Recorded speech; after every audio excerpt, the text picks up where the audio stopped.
দর্শক, ত্রয়োদশ জাতীয় সংসদ নির্বাচনে বাতিল হওয়া প্রার্থিতা ফিরে পাওয়ার জন্য দ্বিতীয় দিনের মতনও আবেদন করেছেন অনেক আসনের বাতিল হওয়া সংসদ প্রার্থীরা। আজকের এই দ্বিতীয় দিনে আবেদন পড়েছে ১২২টি এবং প্রথম দিনে আবেদন পড়েছিল ৪২টি। তবে ৪২ অপেক্ষা আজকে কিন্তু তার ৩ গুণ বেশি আমরা জানতে পেরেছি যে ৩ গুণ বেশি কিন্তু ১২২টি আবেদন পড়েছে।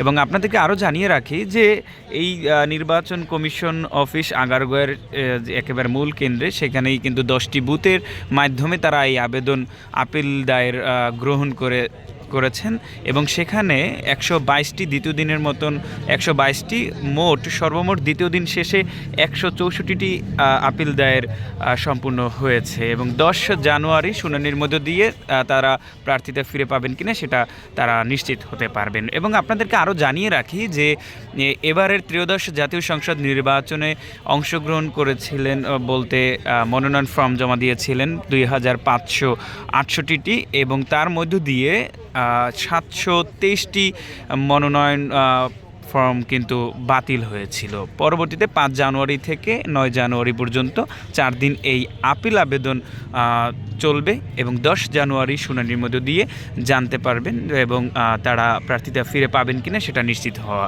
যাবে। এই ছিল সর্বশেষ আমার কাছে তথ্য। আমি যুক্ত হয়েছিলাম আগারগাঁওয়ের নির্বাচন কমিশন অফিস থেকে। হোসাইন সিপাহী, সময়ের কণ্ঠস্বর, ঢাকা।